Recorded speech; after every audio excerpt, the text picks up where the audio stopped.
Karena hari ini banyak sekali orang menceritakan bangsa dan kakeknya. Saya menceritakan bangsa dan kakek kami sendiri. Kalau kata Habib Rizik, karena yang ngajar ngaji orang Yaman.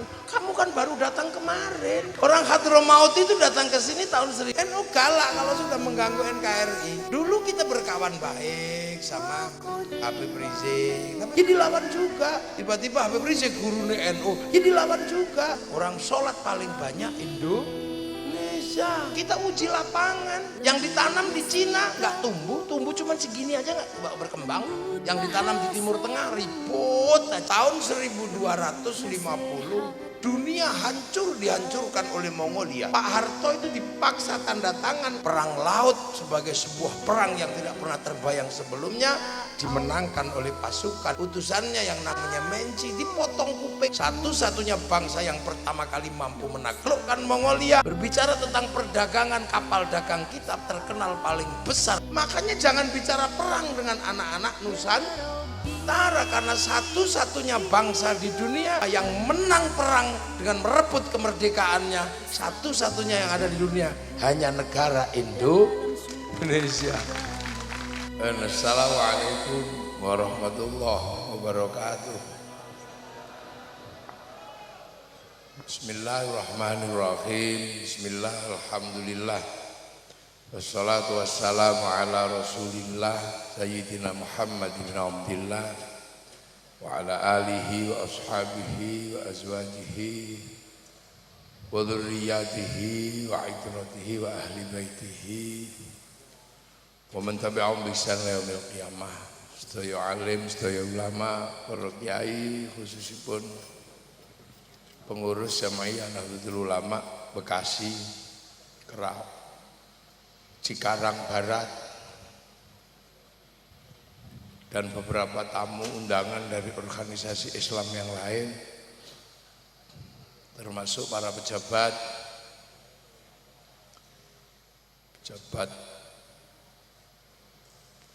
dari Kabupaten Bekasi, dari kepolisian, dari TNI,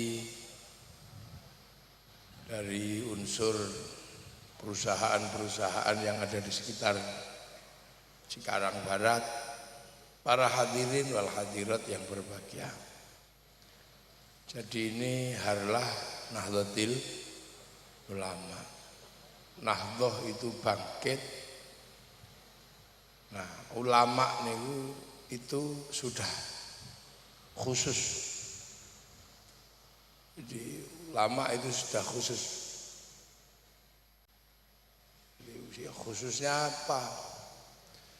Tersebut di dalam Al-Quran, innama yakhsyallaha min ibadihil ulama. Jadi orang-orang yang takut kepada Allah, itulah yang disebut ulama. Nah, secara khusus ulama itu diberi peran setelah Rasulullah, yaitu al-ulama warasatul anbiya. Ulama itu pewaris Nabi. Nah, Nabi siapa?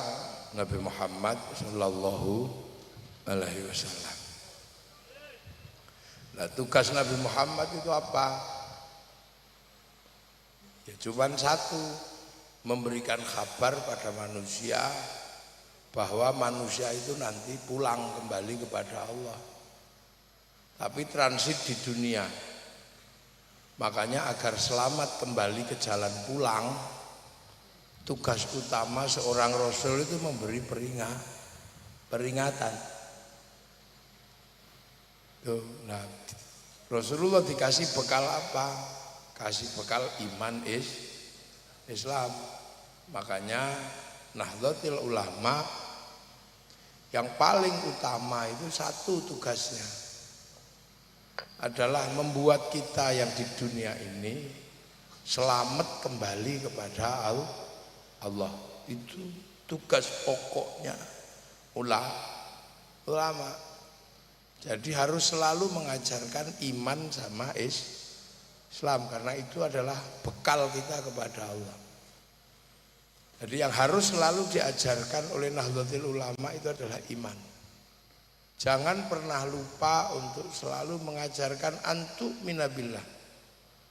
Ajarkan manusia itu iman kepada Allah. Mulutnya diajarkan iman, hatinya diajarkan iman, tubuhnya diajarkan menjadi orang beriman. Makanya jangan capek-capek ngajari mulut, ya Allah, ya Allah, ya Allah, ya Allah, ya Allah. Ngajari tangan, karena nggak bisa bunyi ya disuruh pegang tasbih. Ngajari kepala, nggak bisa bunyi ya suruh gedek. Ngajari kaki karena nggak bisa bunyi suruh bersila. Akhirnya nanti semua beriman, kepalanya kejedot, subhanallah, kakinya kena telek, masya Allah. Itu tugas pokoknya ulama iman. Wa malaikatihi, dan mengajarkan tentang iman kepada malaikat. Makanya PC atau MWC NU harus ada pembelajaran tentang sekolah memahami malaikat Allah. Harus ada pengajian sebulan ini khusus belajar malaikat, biar tahu tugasnya malaikat apa, Malik, Ridwan, Mungkar, Nakir, Rokib, Atid, terus Mikael, Israel, Jibril. Itu harus tahu sampean. Nah itu NU jangan lupa untuk selalu memberikan pelajaran itu, entah waktunya kapan mau. Waktu itu bihi, dan mengajarkan iman pada kitab Allah. Udah yang Taurat biar diurus sama Yahudi, yang Injil biar diurus sama sama Nasrani, dan Islam ngurusi Al-Quran. Ajarkan dengan paket komplit 30 juz. Kalau paket hemat ya Yasinto, ajarkan Yasinan. Kalau paket irit ya kulhu, ajarkan tahlil. Kalau paket super irit ya sudah, kalau dipanggil suaminya jawab nun, itu sudah nun. Harus diajarkan, itu tugas utama Nahdlatul Ulama. Wa rasulihi, dan kenalkan utusan Allah sebelum Nabi Muhammad. Makanya ajarkan lewat aqidatul awam misalnya.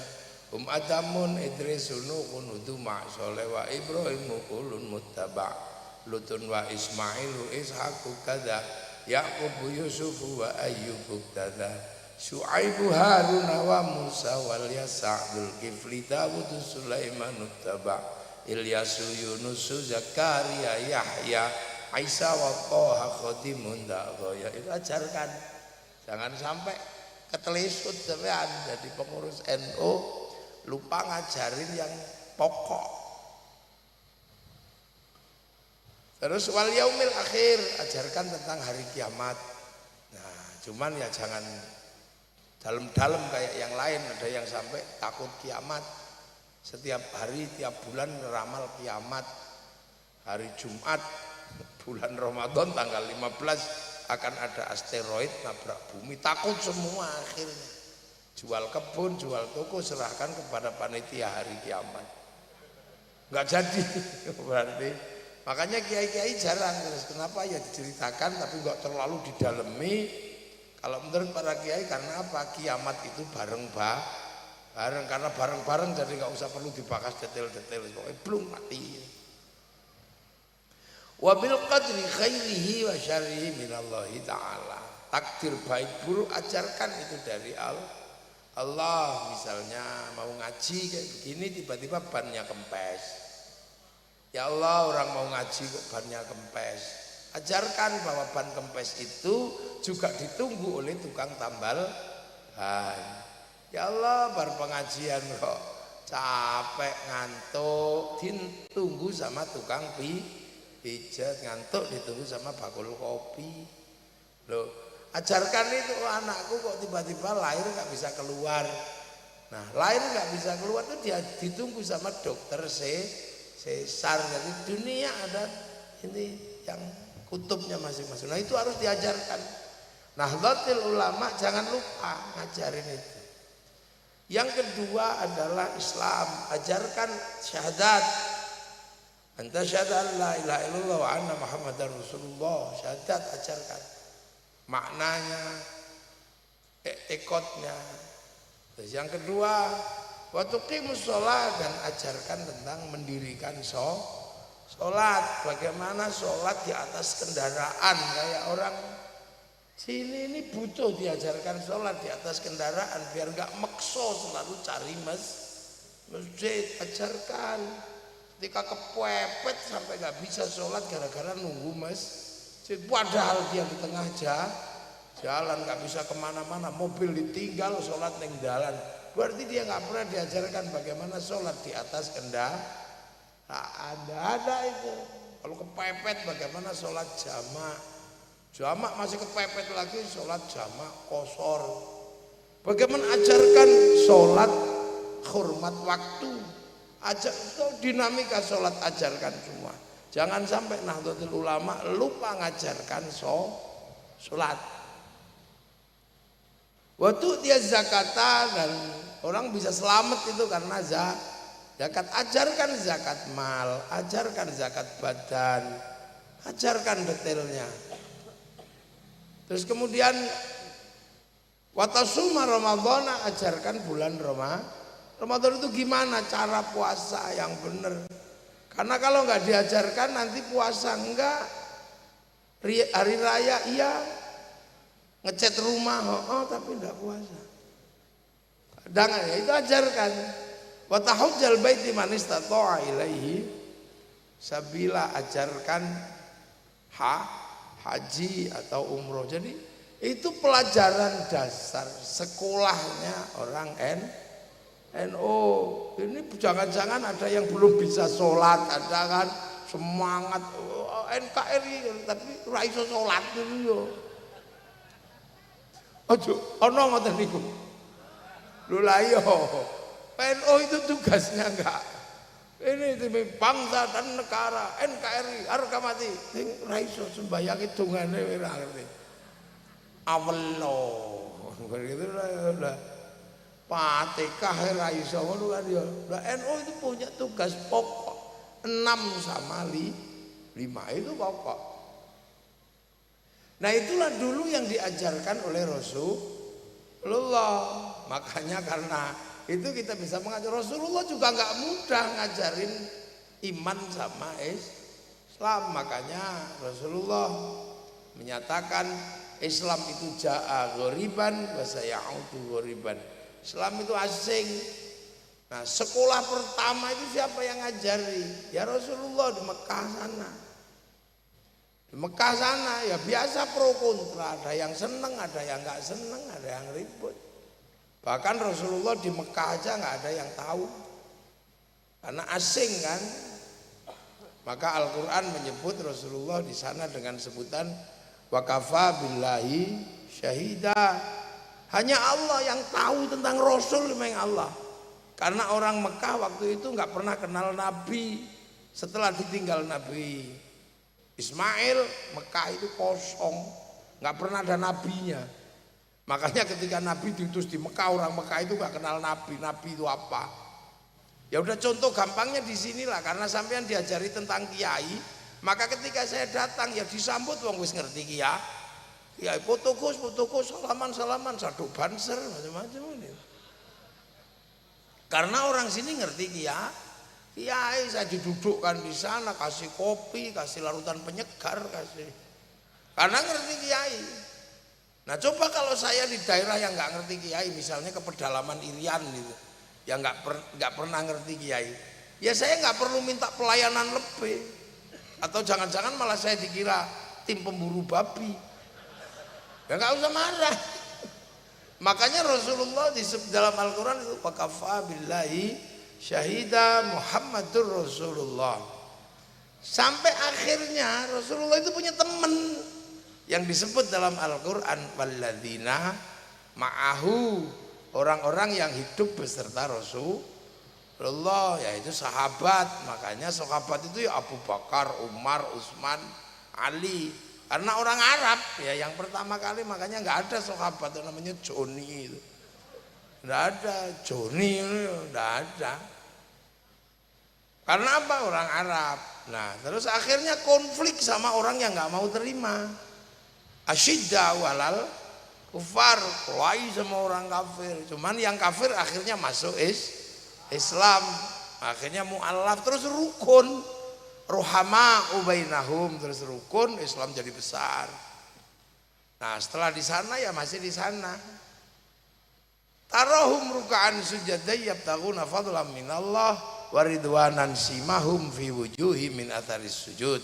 Semua yang tadinya bermusuhan rukun dan tidak ada yang lain selain mencari ridho Allah. Maka Islam jadi besar, rukun ridho Allah. Nah, setelah itu Islam bergerak. Di situ digambarkan dzalika mathaluhum fit Taurat wa mathaluhum fil Injil kazar'in.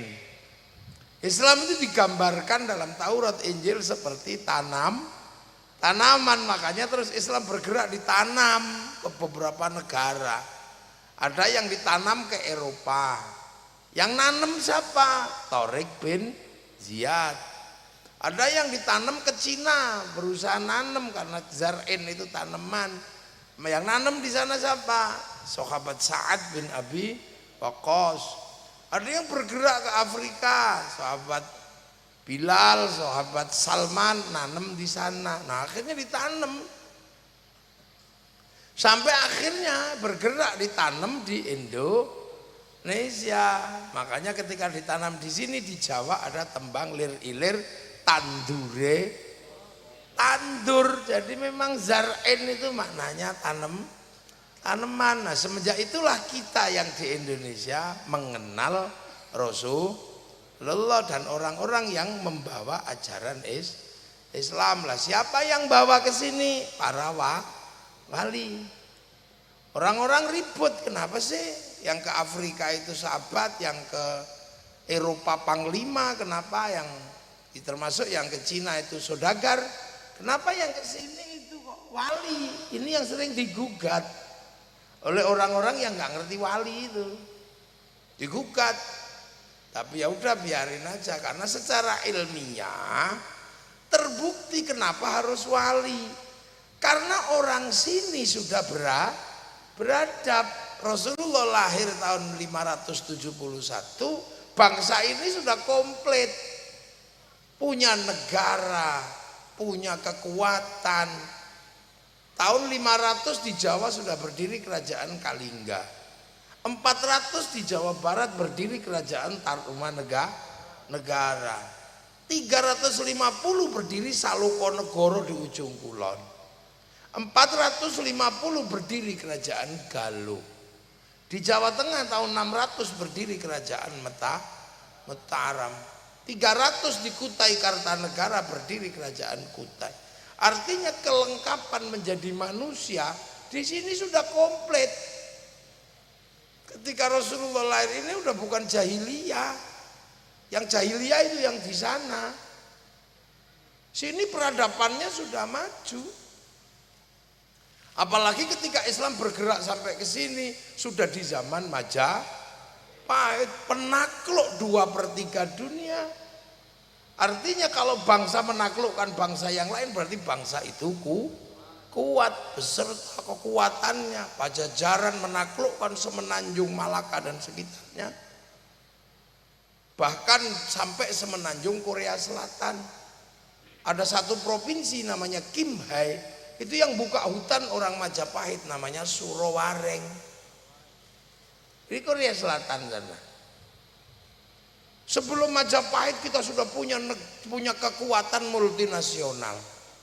Tahun 1250 dunia dihancurkan oleh Mongolia. Eropa hancur, Arab luluh lantak, Cina luluh lantak. Siapa yang luluh? Mongolia. Akhirnya Mongolia ngirim utusan ke sini agar orang sini nyerah. Apa yang terjadi? Utusannya yang namanya Menci dipotong kupingnya sama negara. Orang berani motong kuping utusan orang, itu berarti ini kuat. Kita punya pengalaman, Amerika itu negara kuat. Pak Harto itu dipaksa tanda tangan untuk pinjem IMF, Ditungguin sama Kamdesos begini. Nah, tahun 99. Pak Harto tanda tangan, teken pinjem sama IMF. Coba kalau zaman Kertanegara, potong kupingnya itu. Akhirnya Mongolia mengirim pasukan multinasional. Apa bangsa kita takut? Enggak. Hadapi. Kita cegat pasukan Mongolia mulai dari Selat Sunda sampai Selat Malaka. Ekspedisi besar namanya Pamalayu. Gabungan Singasari, Pajajaran dan sampai ke negeri Sriwijaya menghadang kekuatan Mongolia. Apa yang terjadi? Perang laut sebagai sebuah perang yang tidak pernah terbayang sebelumnya dimenangkan oleh pasukan nasional yang dipimpin Kertanegara. Satu-satunya bangsa yang pertama kali mampu menaklukkan Mongolia, bangsa Nusantara. Loh tepuk, gak usah sungkan-sungkan. Kita sedang membicarakan. Ini kalau saya nggak ngomong ini nanti kita nggak ngerti bangsamu itu mbok pikir bangsa coro ya. Ini penting. Karena hari ini banyak sekali orang menceritakan bangsa dan kakeknya. Saya menceritakan bangsa dan kakek kami sendiri.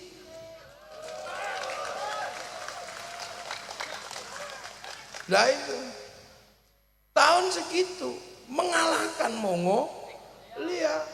Makanya jangan bicara perang dengan anak-anak Nusantara, karena satu-satunya bangsa di dunia yang menang perang dengan merebut kemerdekaannya, satu-satunya yang ada di dunia hanya negara Indonesia. Satu-satunya negara yang merebut kemerdekaannya dengan perang hanya Indonesia. Jadi jangan kira kita ini bangsa kecil. Makanya orang-orang kalau sedang berbicara tentang bangsa, kita bisa mengimbangi kok.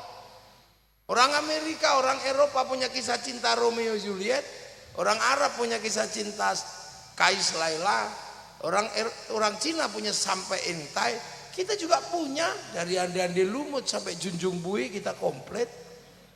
Di sana punya Ibu Tiri Kejam dalam kisah Cinderella, kita punya bawang putih, bawang merah.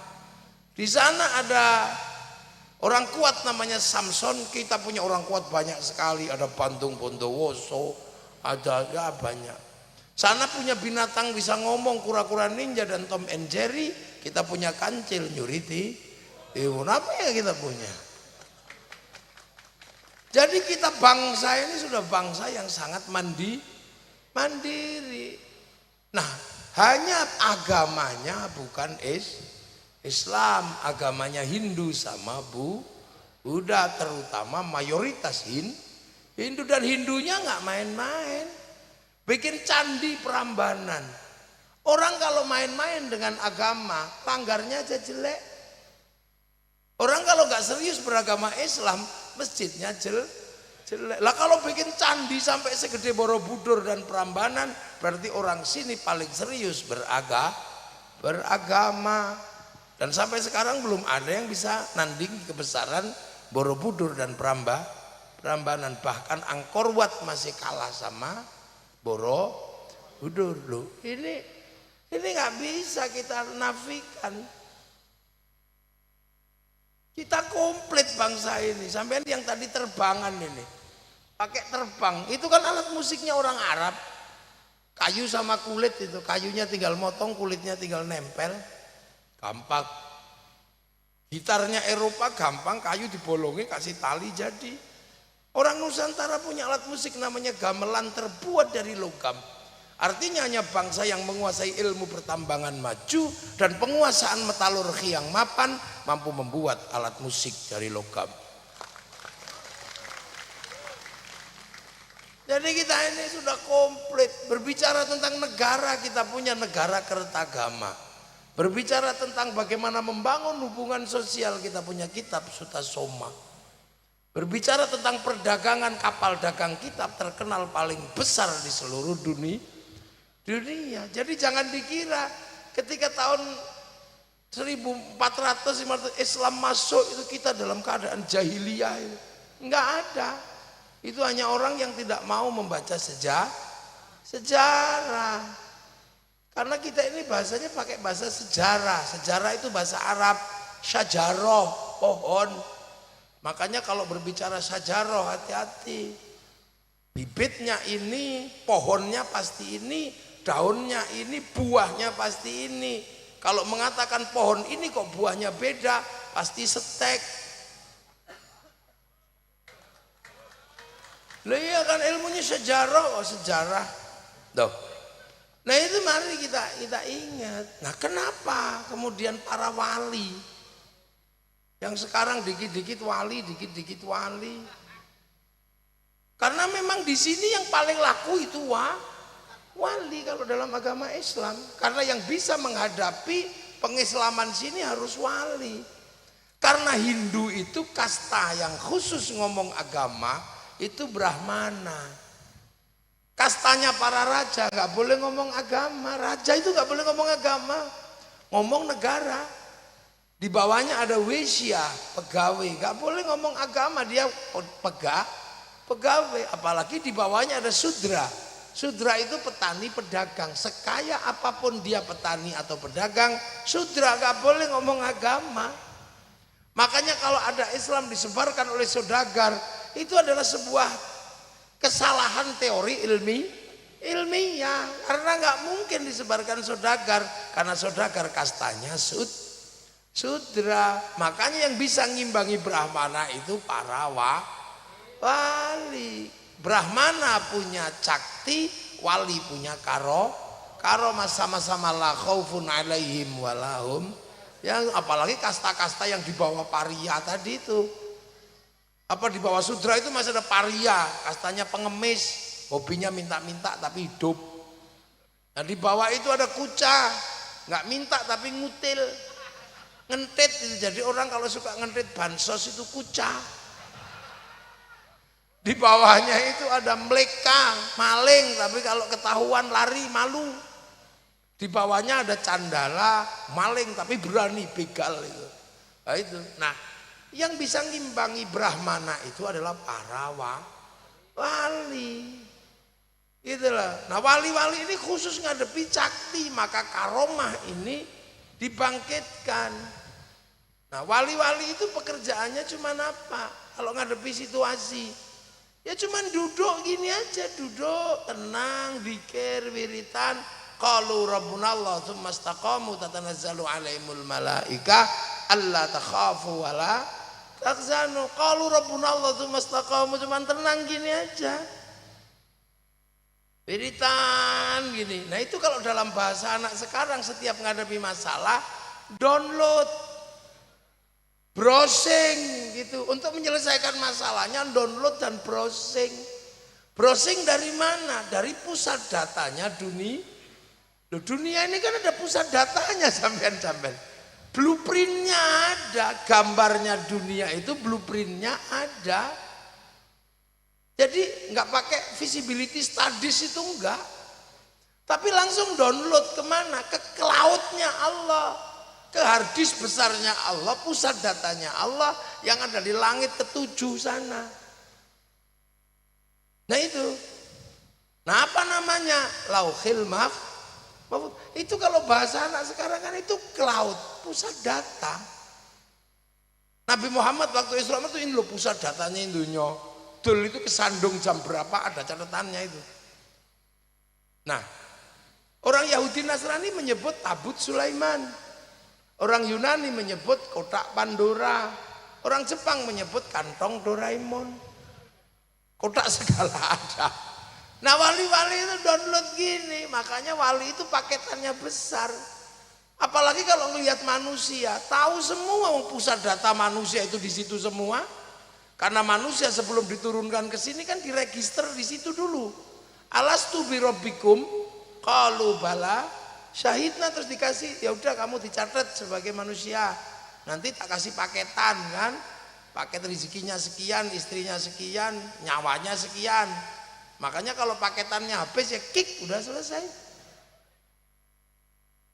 Fanfukhurruh terus diturunkan ke dunia membawa paketannya masing-masing. Makanya manusia itu sistem kerjanya kayak handphone.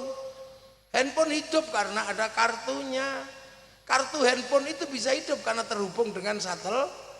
Yang ngelola satelit siapa? Provider. Provider punya paketan-paketan di situ, maka kartu bisa ngambil paketan dan paketan bisa dikirim antar kartu. Makanya bisa ngirim foto, ngirim gambar.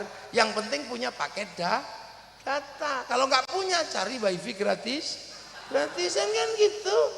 .co.id terus share it.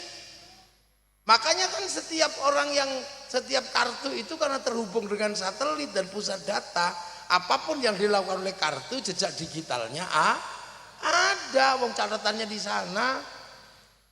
Itu ya ada catatannya, bayar gitu. Bayar. Makanya kan sama dengan sistem kerjanya manusia. Karena roh manusia terdaftar di Lauhil Mahfuz, maka apapun yang dikerjakan oleh manusia catatannya ada. Gitu lah, manusia dikasih paketan dari sana, paket Al-Qur'an, bal huwa Qur'anun Majid fil Lauhil Mahfuz. Makanya Quran di dunia itu ada dua jenis. Satu jenis print out, satu jenis PDF. Yang PDF ya di password. Passwordnya apa? Alif lam mim, nun, kaf ha ya ain, shad. Kalau print outnya ya tafsir. Makanya saya mau belajar tafsir apa belajar codingnya. Makanya ada coding huruf-huruf Al-Quran, algoritmanya ada, rumusnya abjadun hawazun. Kitabnya adalah Al-Awfaq Syamsul Ma'arif Mamba Usulul Hikmah. Itu coding algoritma. Makanya kalau menguasai itu ya bisa mengatur provider. Buktinya apa? Cina berani pakai coding sendiri. Ketika algoritma domain internasional disepakati, Amerika punya huruf Latin, Cina mendaftarkan hurufnya pakai coding sendiri, akhirnya bisa ngatur dirinya. Dia lawan Amazon pakai Alibaba, dia lawan WhatsApp pakai WeChat, dia lawan Facebook pakai QQ Ren, dia lawan. Kita nggak bisa karena huruf kita huruf ABCD. Makanya bikin password tentang kependudukan jebol terus karena passwordnya sama lo gitu. Coba dulu pakai huruf Jawa. Ono coroko terus di password mbel kedes itu gak tahu. Loh ini tentang ketahanan digital. Makanya Islam kuat di ketahanan digitalnya.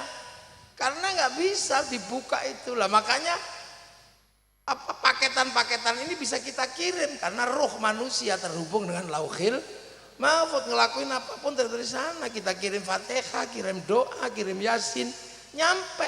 Yang penting punya paket data. Kalau nggak punya, cari paket wifi gratis. Wifi-nya siapa? Wifi-nya Nabi, wifi-nya wali. Ila hadrati ila ruhi, namanya tawassul. Itu kan pakai wifi gratisannya Nabi wali. Ya datang ke pemancarnya dong, makanya datang ke kuburannya, datang ke makamnya. Yang penting bukan makam palsu kan, cuman gitu aja. Loh, makanya nggak boleh bikin makam palsu karena itu pemancar. Makanya orang itu datang ke sana cari wifi gratisan gitu kan. Kayak orang Islam cari wifi gratisan kan. Kama shallaita ala sayyidina Ibrahim, kama barokta ala sayyidina Ibrahim. Pemancarnya apa? Ya di Mekah sana itu. Satu di Baitul Ma'mur, satu di Mekah. Inna awwala baiti wudi'a lin-nasi lalladzi bi Bakkah mubarakah sana. Nah, Nabi Ibrahim nyari pemancar terus berdoa, Rabbana ini askantu min dzurriyyati biwadin ghairi dzi zar'in 'inda baitikal muharram Rabbana liyuqimus sholata faj'al afidatan minan nasi tahwi ilaihim warzuqhum minats tsamarati la'allahum yashkurun. Meninggalkan pemancar lokal namanya Makom Ibrahim cita kaki. Nabi Ismail meninggalkan Hijr Ismail Siti Hajar Sofa Marwah. Nah kalau kita bisa ke sana ya sana cari wifi sekaligus apa? Sekaligus ini cek barcode ke Hajar Aswad tidit kan gitu kalau bisa dekatnya gitu. Saya sering kalau ke Hajar Aswad itu paling gambarnya sesuk iki lambene sapa. Kalau nggak bisa situ ya cek barcode aja tidit dari jauh. Assalamualaikum tidit Rabbana atina tidit cuman gitu aja, itu kan cek barcode. Jadi ya cek barcode tidit gitu. Itu kalau bisa ke sana, kalau nggak bisa ya online. Caranya apa? Fawalli wajhaka syatral masjidil haram. Ya online dari sini. Allah Akbar, online. Makanya karena online sinyalnya sering hilang gitu. Wow, ini wajah tuh wajah. Sudah manteng ini mancang frekuensi, nggak taunya sinyalnya hilang gara-gara melek. Oh, sarungnya bolong, hilang. Wow, wow. Ini wajah tuh wajah. Tiba-tiba ada ding ding bakso. Duh, ini karena memang online ya sinyalnya sering hilang biasa. Allahu Akbar. Ini wajah tiba-tiba imamnya Bismillahirrahmanirrahim. Sabbihisma rabbikal a'la alladzi khalaqa fasawwa alladzi qaddara fahda alladzi akhrajal mar'a. Sing dari belakang ini terus selesainya kapan? Suwe lama ini masuk kantor telat ini kayaknya. Nyari hilang makanya ya sudah. Nah inilah. Ini sebenarnya teknologi kuno. Makanya sampean nggak usah lu kenapa kita ini kok sampai kirim tawassul loh. Kita ini kan harus kirim sana. Makanya kita diajarkan pakai wifi gratisan. Makanya wali-wali itu paketannya besar. Maka sampean jangan main-main sama wali. Sampean bisa diretas sampean. Makanya wali itu tahu hati orang karena ngeretas orang. Macam-macam sama wali dihack sampean. Lah ya kan? Makanya sampean nggak usah pusing. Besok kalau manusia ini mau mati, malaikat Israel nyarinya gimana? Ya Sherlock. Sherlock. Kick langsung on off jadi kick. Loh makanya doa itu bisa dikirim dan dibagi karena wifi-nya Nabi. Loh ada yang masa sih? Ya kamu jangankan Fatihah, sepak bola aja nyampe dikirim. Cuman satu orang yang nonton di Eropa sana terus dinaikin ke satelit, sama satelit dibagi ke seluruh dunia. Namanya siaran langsung, bagiannya sama, jamnya sama. Makanya kalau ada orang nggak percaya doa bisa dibagi, orang itu nggak punya TV. Ini teknologi masa depan. Nah wali itu begitu, makanya wali itu nggak takut. Iya nggak takut. Ketika ditanam di sini, mestinya kayak saya ini syaikhun, ustadzun sampai sini, udah tanam aja deh jadi kiai gitu ya. Wah, terus nanti gimana kalau kiai ini kalah sama kiai yang lain? Karena ada kiai yang lain, ada kebo kiai selamat, ada tombak kiai enggak akan udah deh nanti yang menang tetap kiai haji gitu. Allah pangeran. Padahal bahkan ada yang ini yang ngecet Lombok, oh no. Rasulullah kanjeng sholat sembahyang musola langgar. Ya biasa aja nanem kok. Targetnya cuma satu, akhraja syat'ahu fa'azarahu fastaghlaba fastawa ala suqi yu'jibu zurra'a liyaghidha bihimul kufar. Bagaimana tanaman ini berkembang dan semua orang tahu pasar akan penuh karena perkembangan tanaman agama Islam. Kita uji lapangan. Yang ditanam di Cina nggak tumbuh cuma segini aja nggak berkembang. Yang ditanam di Eropa pernah tumbuh terus hilang lagi. Yang ditanam di Afrika ya segitu-segitu aja. Yang ditanam di Timur Tengah ribut aja, nggak ada selesainya. Yang ditanam di Afghanistan hanya masalah jenggot aja tembak-tembakan. Tapi yang ditanam di Indonesia benar-benar tumbuh subur memenuhi pasar. Orang sholat paling banyak Indonesia. Orang hafal Quran paling banyak Indonesia. Makhrajnya paling bagus orang Indonesia. Kalau kata Habib Rizik karena yang ngajar ngaji orang Yaman. Kamu kan baru datang kemarin. Orang Hadramaut itu datang ke sini tahun 1850-an. Islam masuk tahun 1400 sudah diajari ngaji. Kan gitu. Lu kan ini kadang ntar aja betul gitu toh. Kita Saya ini sedang ngomong bangsa Indonesia, biar sampean nggak terkecoh. Karena hari ini bangsa ini sedang menghadapi tantangan besar. Tantangan apa? Menjadi pusat terbesarnya kaum muslimin di dunia dan menanggung negara yang sekarang akan berhadapan dengan negara-negara yang besar untuk kemampuan produksi. Karena negara itu kalau belum bisa produksi nggak akan kuat. Ya kan, sampean sekarang galak sama Cina aja, jarum nggak dikirim, bubar itu konveksi Indonesia. Sampean macam-macam sama Amerika, diantem transaksi 5 juta dolar selama 1 hari 5 kali transaksi, habis kita. Karena mereka pasti memainkan bursa Singapura, dan Singapura mengalami upgrade kecurangan oleh Inggris, dikasih 1 jam lebih awal dari waktu Jakarta, sehingga bursa efeknya buka 1 jam lebih awal daripada bursa Jakarta. Maka sebenarnya salah satu jalan keluar ibu kota pindah ke kawasan timur agar jamnya sama. Lo ini kan mesti dipikir, Kang. Bukannya malah itu tempat jin buang anak. Kok tahu kamu, jangan-jangan kamu jinnya. Lo ini tentang negara. Nanti jadi ini orang-orang ini kadang kita ini tawa juga. Sampai keras sama Jepang itu, tutup pentil gak dikirim, mati perusahaan bank. Loh, jadi kita ini punya bangsa yang sedang berdiri dan sedang mau berkembang.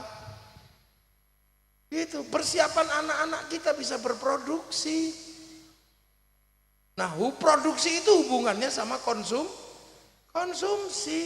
Nah, konsumsi terbesar itu konsumsi dalam negeri.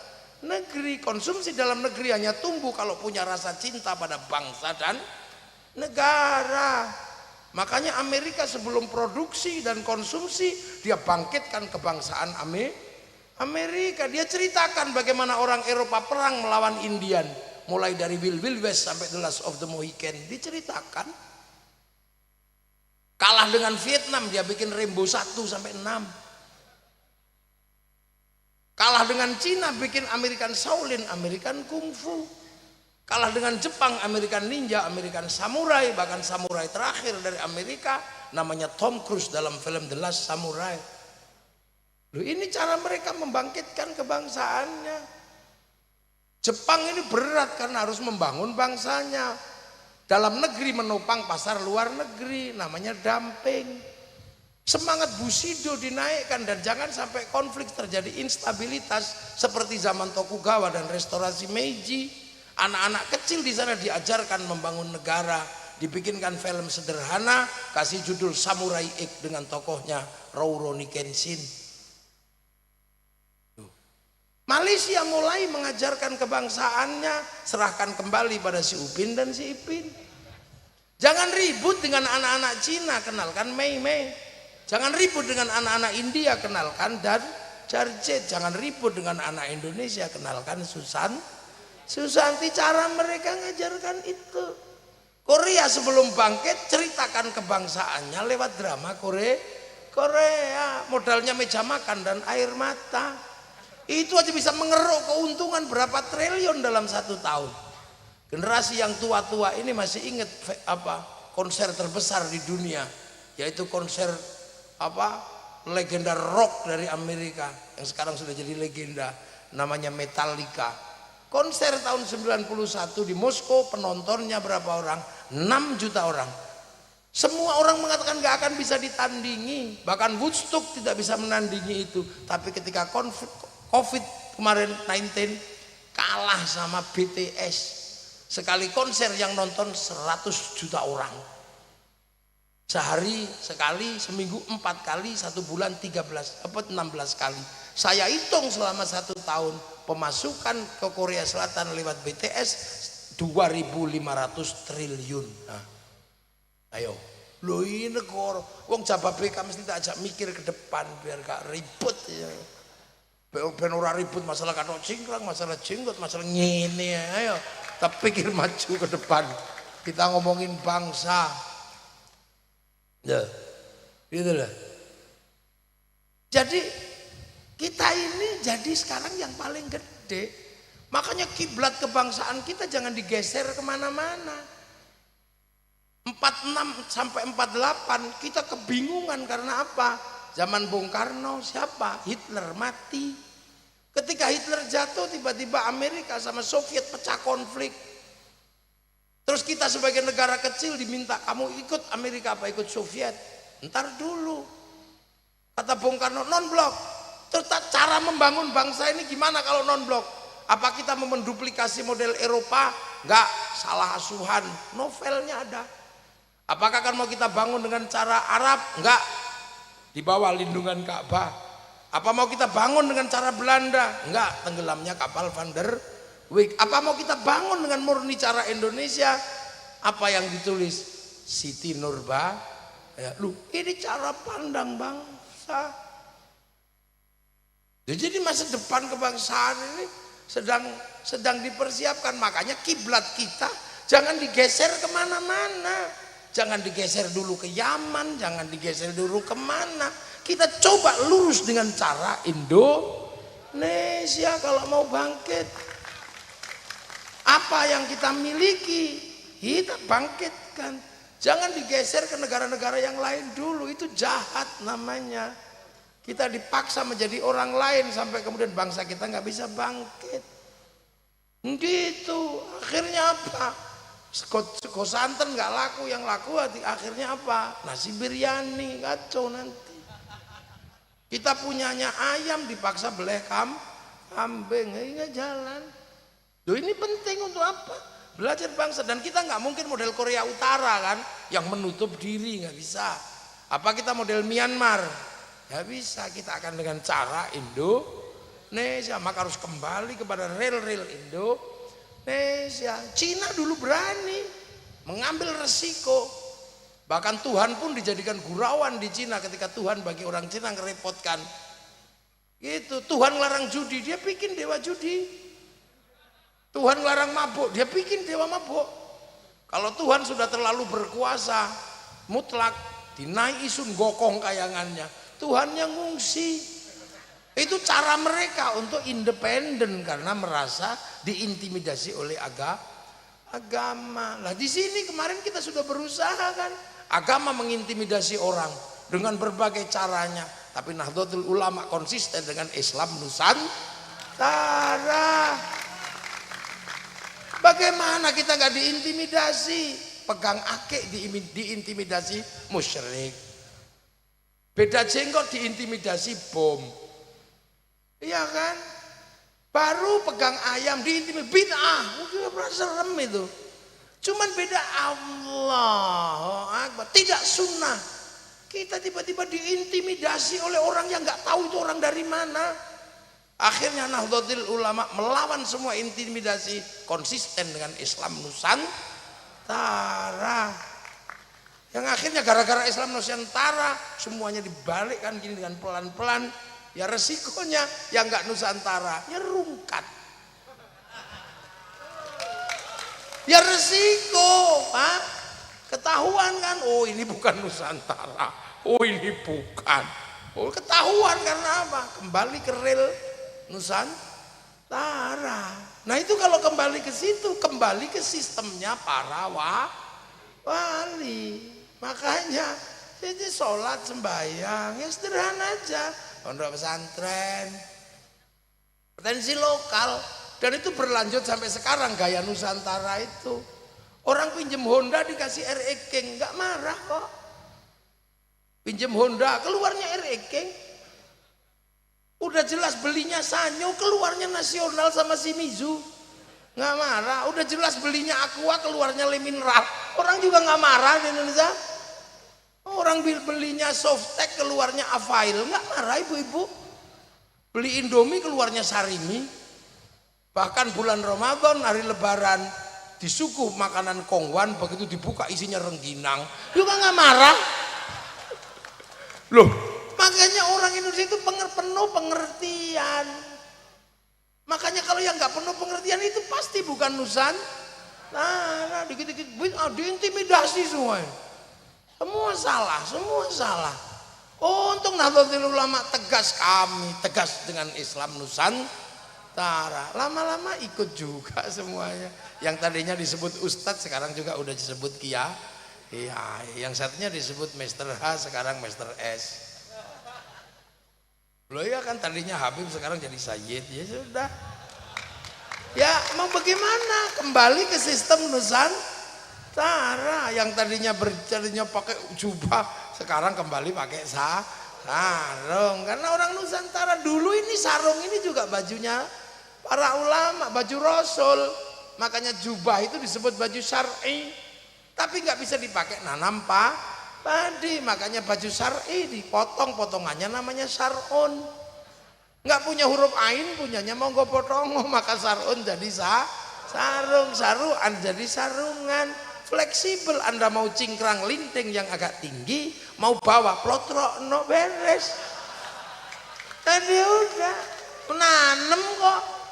Lu prinsip nanam itu ya sederhana, sampai yang ditanam itu paham. Makanya ketika nanam sholat ya, orang yang ditanami sholat ini adalah orang-orang Nusantara yang jam 11 itu masih di kebun, masih di sawah, maka manggil sholatnya mundur. Allahu Akbar, Allahu Akbar. Masih belum datang ya sudah, Robbana ya Robbana. Masih datang 1, 2 malah rokokan depan masjid. Ya kalau saya capek ya tombo hati, wis pegel ya nambani atine dhewe. Kalau udah nggak datang-datang baru diuruki anjang jerantal. Nah iya, sudah tahu di sini sinyalnya hilang, makanya kiai itu kalau nanam sholat ya biasa aja, Allahu Akbar, biar nggak ganggu mata makmumnya. Kalau nggak ngerti cara nanam di sini, Allah, loh nyetop apa ini, loh makanya di sini yo nanam kakinya itu masih belum bisa disenggol ya jangan digerayangi gini.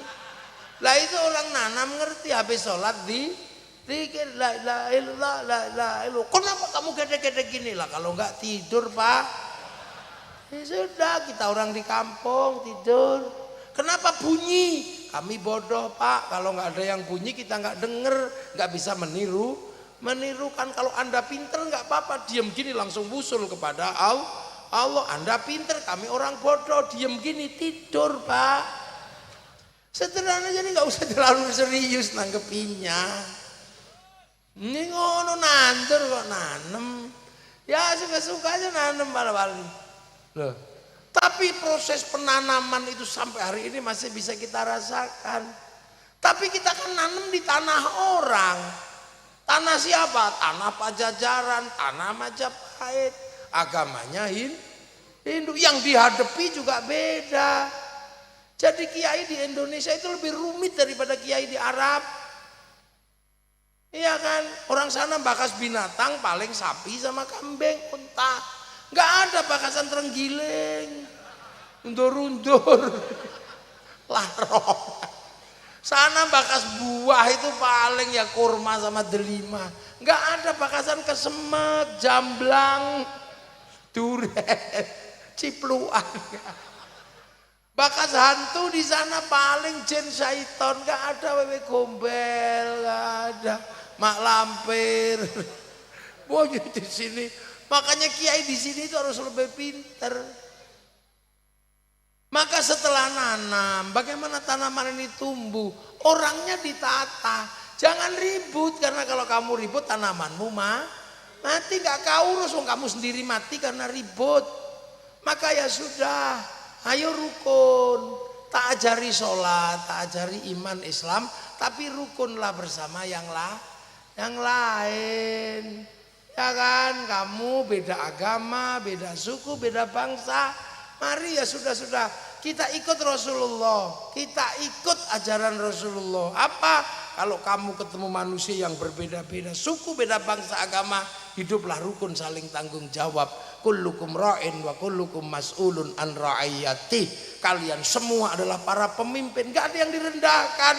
Kamu semua itu para pemimpin di levelnya masing-masing. Kullukum ra'in wa kullukum mas'ulun an ra'iyati. Dan kamu semua akan ditanya model kepemimpinanmu kayak apa. Perbedaan itu kamu apakan?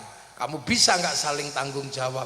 Maka orang yang bisa hidup berbeda-beda tapi saling bertanggung jawab dalam bahasa Rasulullah adalah ra'iyah. Kullukum ra'in wa kullukum mas'ulun an ra'iyati.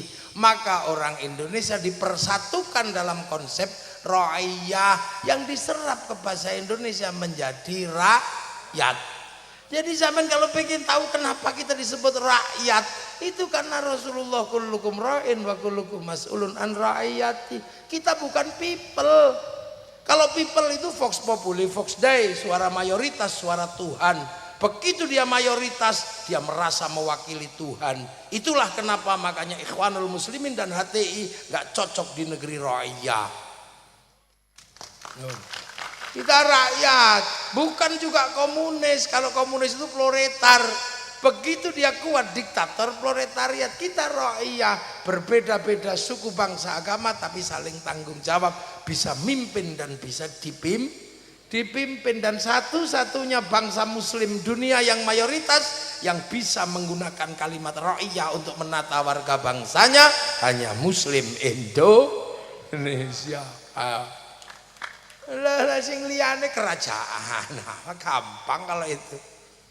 Loh, makanya dengan konsep ra'iyah setara semua orang.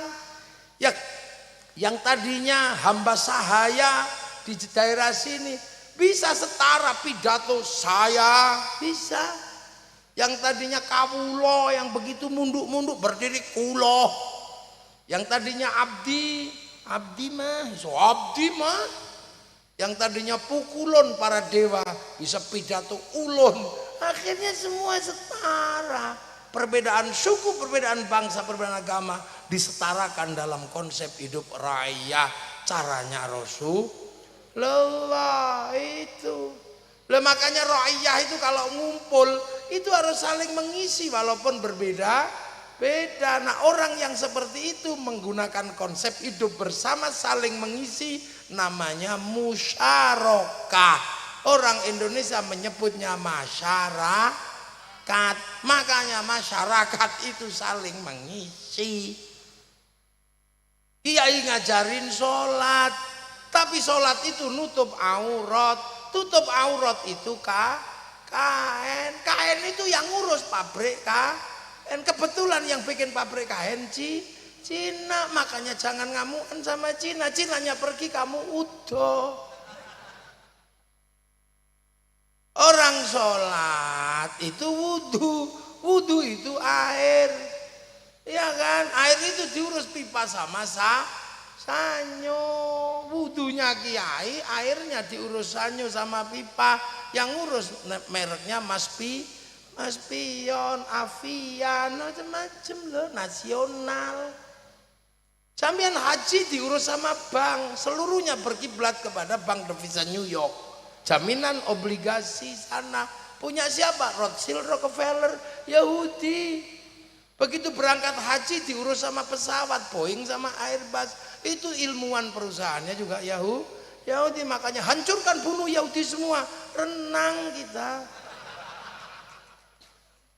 Loh, musyarakah itu makanya saling mengisi. Makanya kiai itu nggak dikit-dikit ngamuk. Tawassut, tasammuh, tawazun. Lo itu lo kenapa sampean mau tahu kenapa kiai itu nggak dikit-dikit galak, rokok haram?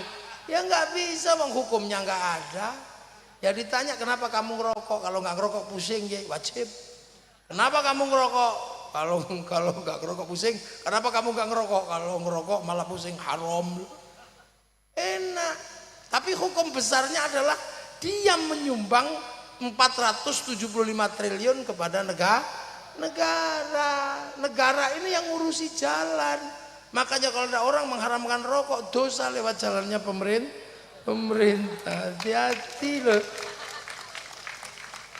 Saya tidak membela perokok. Saya bukan perokok. Jadi kalau Anda pengen tahu, saya bukan kiai yang ngerokok, udah selesai dulu ya.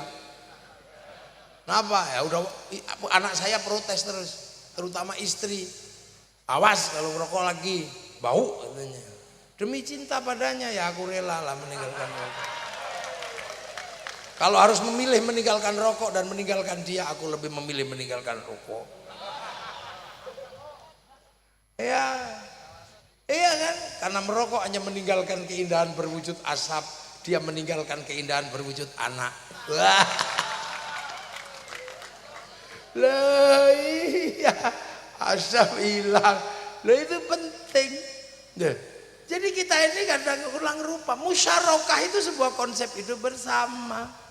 Nah kalau punya kepentingan bersama bangun konsensus apa, pakailah konsep wasyawirhum fil amri, maka lahirlah serapan bahasa kita musyawarah. Itu dicetak di mana-mana. Murid para wali bergerak ke Kalimantan Khatib Dayan, yang bergerak ke Sulawesi Datuk Ribandang, yang bergerak ke Palembang ada namanya Aryo Abdillah. Semua bergerak murid para wali. Inilah yang kemudian daerah-daerah yang diajarkan konsep para wali seperti ini, itulah yang akhirnya dikenal dengan wilayah.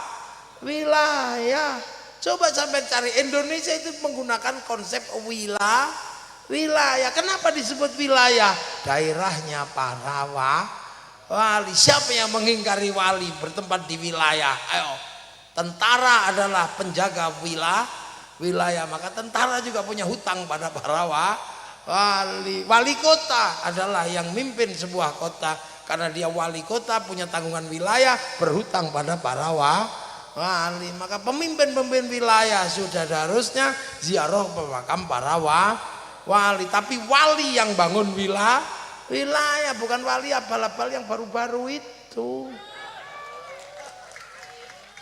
Wali yang bangun wilayah, yang wilayah itu akhirnya menjadi NKRI, Negara Kesatuan Republik Indonesia. Makanya NKRI coraknya beda. Arab satu bangsa pecah puluhan negara, Cina satu bangsa pecah puluhan negara, Afrika satu bangsa pecah puluhan negara, tapi kita puluhan suku, bangsa dan agama mampu bersatu dalam satu negara kesatuan Republik Indonesia. Lagi bedane kan. Makanya kita menggunakan landasan Pancasila. Tertinggi tetap Tuhan. Gak ada yang bisa ganggu Tuhan, itu tetap tertinggi. Di zaman Hindu bangsa itu Tuhan tertinggi, di zaman sekarang juga Tuhan tertinggi, menjadi NKRI Tuhan masih tertinggi. Setelah urusan Tuhan, kedua adalah urusan manusia, karena manusia adalah memang diciptakan untuk menjadi underan itu dunia. Sekarang apa yang gak berhubungan dengan manusia? Kursi ini berhubungan dengan, karena ada bokong manusia. Jabah BK sebegini gede karena apa? Karena kebutuhan manusia. Makanya ada yang cuman ngurus kaki tok, bikin pabrik sepatu. Ada yang ngurus tok, kaya, punya pabrik pempes. Jadi apa? Kipas angin karena keringat manusia, lampu karena mata manusia. Mana yang nggak ada urusannya sama manusia? Pengajian ini nggak ada hubungannya sama bunga-bunga ini, nggak ada. Tapi kenapa ada? Karena mata manusia pengen lihat yang bagus. Maka manusia adalah yang kedua setelah urusan Tuhan. Dan manusia tidak bisa hidup tanpa persatuan. Ayo, siapa yang bisa hidup sendiri tanpa persatuan? Saya mau nanya. Pengajian malam hari ini saja mic-nya dari Cina. Ayo, kipas angin merek apa? Levi. Ya nggak bisa manusia sendirian. Gimana? Bahkan agama pun nggak bisa independen. Mayuridillahu bihi khairan yufaqihu fiddin. Siapa yang dikehendaki menjadi baik oleh Allah, dikasih ngerti urusan agama. Lah khairan di situ nakirah, maknanya khairan kamilan, kebaikan yang sempurna. Baik sempurna bukan milik manusia, baik sempurna milik Allah. Kalau manusia baik pasti nggak sempurna. Contoh pengajian ini baik apa enggak? Kalau pengajian ini baik, yang paling baik siapa? Ya kiainya. Pastilah saya yang paling baik. Kalau pengajian ini baik, saya yang paling baik. Tapi saya nggak boleh ngaku paling baik karena saya terlihat baik di sini karena diundang panitia. Kalau nggak diundang panitia ya saya nggak kelihatan di sini. Mungkin yang terlihat yang lain lagi. Jadi saya kalau sudah begitu harus nyerah bahwa panitia adalah yang baik. Tapi kalau dibandingkan baik saya apa baik panitia? Ya kata panitia baik panitia. Kalau katanya baik saya, kalau saya gak datang pengajianmu jelek. Lu baik itu baru 2 udah ribut kok. Apalagi kalau sampean di sini ikut-ikutan kami yang baik ya. Lah kenapa? Mau datang. Lah kalau ini nggak ada yang datang, ini bukan pengajian, cek sound. Oh ini loh Pak Rahmat ini berkali-kali ke rumah ini. Oh ini saya nggak percaya pertamanya kalau beliau itu adalah orang di kompleks ini, karena masa sih ini nggak meyakinkan kata saya. Gak tahunya beneran tadi itu. Oh, orang sini beneran, saya mampir ke rumahnya. Ke rumah, oh beneran orang sini. Pikirlah karena ke rumah itu gua nggak pakai jas, nggak pakai apa, lutuk gitu kan. Oh. Tapi ini yang membuat saya terlihat baik di sini. Gitu, jadi baik itu nggak pernah berdiri sendiri. Kata tukang son yang baik ya saya kiai. Loh kok bisa? Sonnya tak matiin bubar udah. Tukang bikin tenda, tukang bikin ini apa panggung. Itu ya mereka ini yang bilang saya yang baik ya, kalau nggak tak bikinan itu udah jelek sekali. Padahal biasanya yang ngeset panggung gini ya sholatnya nggak terlalu rajin. Tuh, ini nggak bisa, nggak mau bilang gimana. Makanya manusia itu nggak bisa baik pun nggak bisa independen. Makanya manusia itu butuh Tuhan nggak bisa. Sampai hidup kok mengatakan aku urip pijen, nggak bisa. Kecuali ada hujan mangapo itu pas minum bisa. Ini minum aja ada sedotan bikinan Cino tuh. Ayo apa? Makanya jangan sok-sokan. Nah, persatuan itu hanya bisa terjadi kalau manusia setara. Agamanya apa, sukunya apa, manusia setara di hadapan Allah.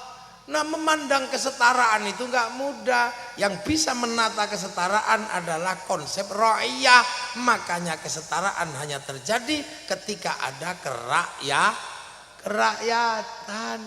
Tapi memandang hati dengan penuh kelapangan tentang perbedaan itu juga nggak mudah. Butuh hati yang luas, yang penuh pancaran ketuhanan. Hati seperti itu disebut hati yang penuh hikmah. Makanya kerakyatan hanya bisa dipimpin oleh hikmah. Makanya orang yang bikin KPRB itu suruh mimpin nggak bisa, bang, mereka nggak punya hikmah. Ayo hancur Allah, nggak bisa, dia nggak bisa mimpin. Nggak boleh orang kayak gini karena hikmahnya tidak punya lah. Rakyat kok dipimpin orang nggak punya hikmah, ya nggak jalan. Maka kerakyatan hanya bisa dipilih hikmah. Itu pun butuh kebijaksanaan. Jadi Bupati Bekasi misalnya asalnya dari Jababeka sini, yang diurus cuman kampung sini aja, itu namanya bijak sini. Ya walaupun Gubernur Jawa Barat asalnya Purwakarta, ya harus ngurus Bekasi, ngurus mana, itu bijaksana. Kalau nanti Pak Deddy Mulyadi cuma ngurus Purwakarta, itu namanya bijak sini. Itu pun harus ada permusyawaratan. Nah, Anda kalau mau ikut musyawarah, konsep ro'iyah tidak membeda-bedakan. Pengen jadi DPR, maju daftar. Pengen jadi bupati, daftar. Pengen jadi presiden, daftar. Gak akan ditanya suku agama apa, gak ada. Itu loh konsep ro'iyah. Anda mau pengen jadi ulama, mondok, gak ada yang nanya bapakmu siapa kok jadi kiai. Konsep ro'iyah. Lembaga permusyawaratan ini adalah lembaga yang memfasilitasi kesepakatan bersama. Ternyata permusyawaratan mensepakati pembentukan KPU, daftar ke KPU. Samen nggak usah mikir apa-apa, pokoknya samen daftar. Pengen jadi lurah, daftar. Pengen jadi bupati, daftar. Setelah daftar, cari pengikut sebanyak-banyaknya. Kalau dapat, kalau nggak dapat, beli. Lihat, sedekah 50 ribuan apa-apa. Yang penting jangan money politik. Sebut aja uang bensin. Kalau dikasih masjid sebut saja sumbangan. Kalau dikasih kiai sebut aja bisyarah. Nah itu perwakilan. Nah itu baru akan tercipta keadilan. Semua akan tertata sesuai dengan porsinya masing-masing. Mau adlun, apa adil? Wad'u syai'in fi mahallihi, meletakkan sesuatu pada tempatnya. Loh, kok tiba-tiba ada yang mengatakan Pancasila produk togut? Nah ini berarti bukan Indonesia. Loh makanya Nahdlatul Ulama tidak pernah mundur, karena Nahdlatul Ulama penerus para wali. Maka Nahdlatul Ulama punya tugas mempertahankan wilayah itu jadi NKRI, maka NKRI harga mati. NKRI kok harga mati? Karena kalau NKRI-nya bubar, manusianya yang mati. Kenapa orang Filistin masih banyak yang mati? Karena kesatuan negaranya belum terbentuk. Fatah Hamas masih tembak-tembakan. Kenapa kita bisa seperti ini? Karena terbentuknya apa? Negara Kesatuan Republik Indonesia. Lah sekarang tinggal kita jaga dengan Nahdlatul Ulama, menjaga kebersamaan dan persatuan. Yang lain udah nggak mau bersatu, kita masih bersatu dalam agama, berdoa. Yang lain udah sendiri-sendiri. Kita masih bersatu. Kiainya tok yang berdoa, santrinya amin, amin, amin, amin. Habis kecapean, amin. Kiainya paham, walhamdulillahirabbil alamin. Begitu yang berdoa semakin banyak, kita bawa ke alun-alun Bekasi, namanya Istighosah Kubara. Apa yang tidak bersatu? Bakul bakso bersatu, bakul soto bersatu, yang jual es bersatu. Tidak pernah ditanya kamu agamanya apa. Seluruh rakyat bersatu, kerukunan terjaga, roda ekonomi berputar. Ya. Yang menyerap sektor informal paling besar itu apa? Ya kegiatan para iya, yo. Mulutan itu satu tempat aja berapa itu? Enggak cukup 100 juta kalau di sini ya. Itu baru satu tempat, kalau 2 tempat. Jadi selama bulan Maulid, itu santri yang ngadain berapa? Ribuan. Santri ini yang nanem, bikin TPK nanem. Itu belum ongkos kiainya kan. Triliunan yang diserap. Sholawat yang tadinya sendiri-sendiri. Orang sudah, kita masih bersama, masih di pojok sana. Marhaban ya nurul aini, marhaban, marhaban. Pojok sana karena penggemar dangdut. Ya Rasulullah salamun alaik, dadadang. Di pojok sana karena penggemar orang Jawa. Ya Nabi salam alaika, ya Rasul salam. Sebelah sana kebetulan orang Sunda. Ya Nabi salam, ya Rasul salam, salam alaika, ya Rasulullah salam, salamun alaik. Rukun semua. Terus kemudian kumpul dalam satu tempat, namanya apa? Bekasi bersolawat. Bendera laku, sablonan laku, gagang pancing laku. Lu ini indahnya kayak begitu. Loh, semua laku kok. Ada orang mati, yang lain sendiri-sendiri masukin plung gitu. Kiai enggak, masih menyerap ingkung, masih menyerap ayam. Jajan pasar selama 7 hari, 40 hari, 100 hari. Habis itu masih yang puluhan diziarahi. Karena kita punya kewajiban menziarahi kepada yang sebelum kita.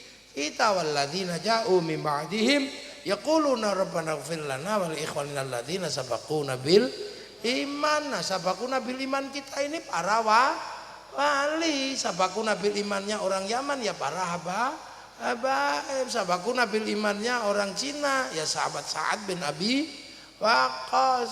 Itu kan gitu. Beda-beda sabaquna bil iman. Makanya kita punya tahlil, sana punya rotib kan gitu. Makanya ketika rotib yang disebut ya para habaib, ketika tahlil yang disebut ya para kiai Jawa. Nah itu. Itu kan sabakuna bil iman. Orang-orang yang sudah mendahului kita ini masuk golongan sabilillah, orang-orang yang berjuang di jalan Allah. Nah, orang-orang ini tidak mati. La taqulu lima yuqtalu fi sabilillahi amwat bal ahyaun.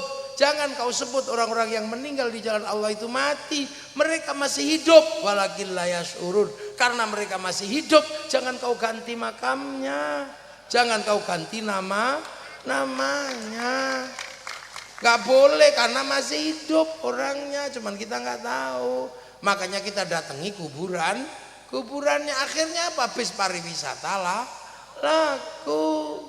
Orang jual nasi di makam wali lah laku, jual apa tasbih laku, bahkan copet bisa hidup di situ. Terus zikir di situ, semua laku loh. Enak kita ini masih punya konsep Tuhan, yang lain udah sendiri-sendiri. Makanya ketika bangsa negara menghadapi tantangan, kita selalu punya konsep melawan bersama-sama. Awas bahaya Syiah. Kita cuma mengatakan, lah Syiah apa? Lagunya Haddad Alwi itu Syiah, Umi. Itu aja kok Syiah. Kan gitu. Akhirnya kita kalau di Indonesia itu kamu dikit-dikit Syiah, ada yang lebih serem. Lagu indung-indung. Aduh Siti Aisyah mandi di kali rambutnya basah, tidak sembahyang, tidak puasa, di dalam kubur mendapat siksa. Kok pakai nama Siti Aisyah itu kenapa? Ya itu bukan Siti Aisyah istri Rasulullah, Siti Aisyah orang Cikarang. Gitu aja jadi. Akhirnya cair lagi gak jadi. Awas ini bendera tauhid.